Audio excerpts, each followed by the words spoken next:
हरे कृष्ण, जय माता दी। हिंदू धर्म में चैत्र नवरात्रि को बहुत ही पावन पर्व मनाया जाता है। इसी दिन में हिंदू नववर्ष की शुरुआत भी होती है। चैत्र नवरात्रि हर साल चैत्र माह के शुक्ल पक्ष की प्रतिपदा तिथि से आरंभ होती है और नवमी तिथि को समाप्त होती है। इन 9 दिनों में भक्त माँ दुर्गा के 9 रूपों की पूजा करते हैं। 9 दिनों तक व्रत रखकर देवी की आराधना करते हैं और अपनी अपनी कामनाओं की पूर्ति के अनुसार अष्टमी या फिर नवमी तिथि को कन्या पूजन करके व्रत का पालन करते हैं। इन 9 दिनों में सच्चे मन से की गई पूजा को माता रानी स्वीकार करती हैं और अपने भक्तों के घर में सुख समृद्धि का आशीर्वाद बरसाती हैं। उनके जीवन की सारी परेशानियां दूर करती हैं। हिंदू पंचांग के अनुसार साल 2026 में चैत्र नवरात्रि का शुभ आरंभ 19 मार्च दिन गुरुवार से होगा और समापन 27 मार्च को इस दिन शुक्रवार पड़ रहा है। इस बार तिथियों के संयोग के कारण नवरात्रि 8 दिनों की भी मानी जा रही है, क्योंकि कुछ लोग अष्टमी और नवमी तिथि एक ही दिन मनाने की बात कर रहे हैं। तो आज के इस वीडियो में जानते हैं चैत्र नवरात्रि की सभी तिथियों के बारे में। कलश स्थापना की शुभ मुहूर्त कब से कब तक है, अष्टमी और नवमी कब से शुरू होगी और कब समाप्त होगी, किस दिन आप व्रत का पालन कर सकते हैं। इस बार चैत्र शुक्ल पक्ष की प्रतिपदा तिथि 19 मार्च को गुरुवार सुबह 6:54 से शुरू होगी। इससे पहले तक अमावस्या तिथि रहेगी,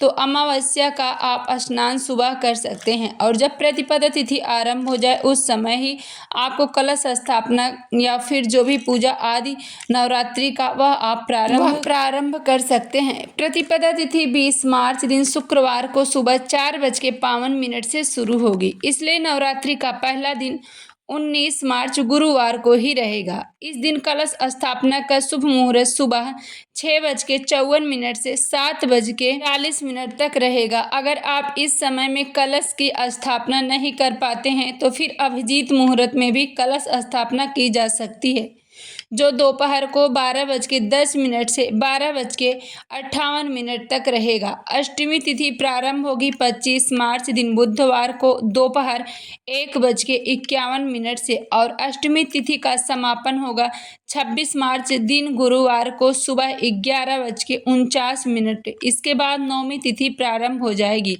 ऐसे में जो लोग अष्टमी और नवमी पूजा करके कन्या पूजन कर सकते हैं। अगर आपके यहाँ अष्टमी के दिन कन्या पूजन होती है तो सप्तमी तिथि को व्रत रखकर अष्टमी तिथि गुरुवार को सुबह 11:49 तक आप कन्या पूजन कर सकते हैं। अष्टमी तिथि के अंदर कन्या पूजन कर लेना चाहिए और नवमी तिथि 26 मार्च गुरुवार को सुबह 11:50 से शुरू हो रही है और 27 मार्च गुरुवार को सुबह 11:50 से लेकर 12:30 तक दोपहर में कन्या पूजन कर सकते हैं, यानी नवमी का कन्या पूजन कर सकते हैं। इसके अलावा गुरुवार को शाम के समय भी सूर्यास्त से पहले आप कन्या पूजन कर सकते हैं। और जो लोग 27 मार्च को ही नवमी मनाना चाहते हैं, हिंदू पंचांग के अनुसार वैष्णव नवमी 27 मार्च दिन शुक्रवार को रहेगी। अगर आप इस दिन नवमी मनाना चाहते हैं तो नवमी तिथि समाप्त होने से पहले आप कन्या पूजन कर लें। तो इस तरह से जो भी व्यक्ति कलश स्थापना करना चाहते हैं अष्टमी नवमी तिथि की आपको जानकारी दी गई है।